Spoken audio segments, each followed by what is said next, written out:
If, like me, the name RAV4 conjures up thoughts of a boxy, rugged, four-wheel drive SUV, then you might be surprised at how modern and curvy this RAV4 is here. Yes, Toyota, just like many other manufacturers, have chiselled away at its RAV4's design and brought it more up to date with the rest of the growing SUV market, with the likes of the Mazda CX-5, the Volkswagen Tiguan and Ford Kuga all being on its hit list. And with 4 in its name, you may expect the RAV4 to be exclusively aimed at those who are after off-road driving. Well, it isn't, because again, just like other manufacturers, Toyota offers a soft-road two-wheel drive version. That's what we've got today.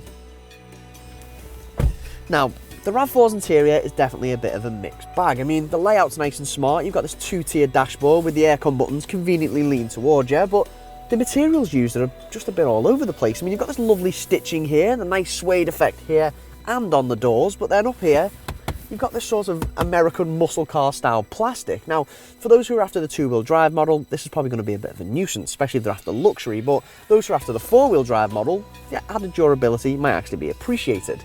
It's still impressive kit-wise though, with all models getting the likes of DAB radio, Bluetooth and this colour touchscreen which comes with a reversing camera, and you get plenty of decent compartments for storage dotted around as well, including a proper sized glove box, which nowadays is worth brownie points itself.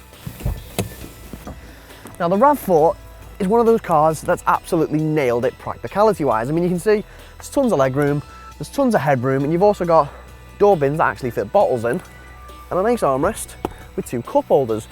Now, these seats actually recline as well, so if you're on a particularly long journey and want a bit of a sleep, you have the option to. And I can just get this forward. The best bit about these seats, in my opinion, is that they fold into themselves, and I love it when cars do this, because then you've got a nice flat loading surface. Now, coming around to the boot, just like the rear, it is very spacious. You've got 547 litres with all the seats in place and 1,735 litres with the seats down. And you can also opt for underfloor storage, which in itself has 100 litres, but we just got the full-size spare.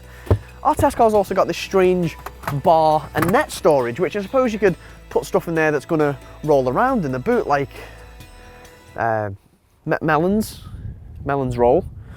I suppose a banana. Well,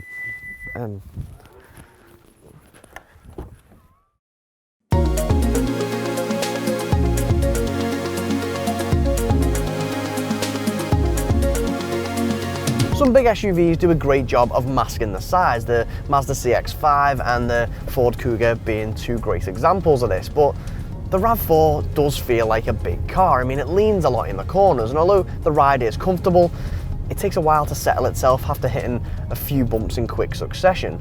But that doesn't mean the RAV4 is not good to drive. I mean, sure, you're not going to be craving twisty country roads on a daily basis, but it is competent and the steering's nice and accurate, so it feels sure-footed on pretty much any road, be it country lanes like this or motorways.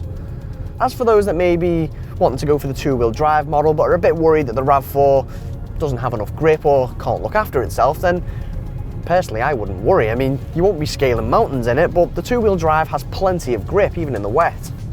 Just going back to it feeling like a big SUV though, this 141 brake horsepower 2-litre diesel, which we've got mated to a 6-speed manual, pulls well, is very smooth, and actually gets to 62 miles per hour in under 10 seconds. However, the engine does roar quite loudly, especially if I drop down a gear like this, and you can feel the engine's activity vibrating through the steering wheel and the gear stick. It actually reminds me a bit of the current generation Nissan X-Trail, another big SUV that hasn't quite hit the refinement peaks of its rivals yet. And CO2 for this 2-litre diesel is quoted at 124 grams per kilometre, and fuel economy wise we've been getting around 40 miles per gallon around town and around 50 on the motorway.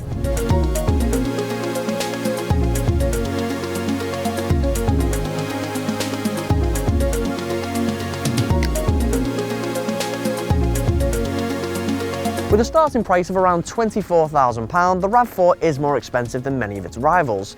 On the plus side though, it does come with Toyota's 5-year 100,000 mile warranty, so for many people it should be a classic case of swings and roundabouts. For someone who's after the likes of the Mazda CX-5, Volkswagen Tiguan or Skoda Kodiaq, it can be hard to recommend the RAV4 because it's such a different car, but for me the RAV4 feels like it bridges the gap between what older 4x4 SUVs used to be like and what newer ones are like. So if you're maybe getting a bit sick of how fancy modern SUVs are getting and feel like they may have lost touch with what makes an SUV great, then the RAV4 may just be for you. What do you think of the RAV4? Let us know in the comments section below, and don't forget to subscribe to our YouTube channel. Click on the inquire button to find out more details about this car, or for any other models, visit carkeys.co.uk. And to watch more reviews, click one of the links on screen now.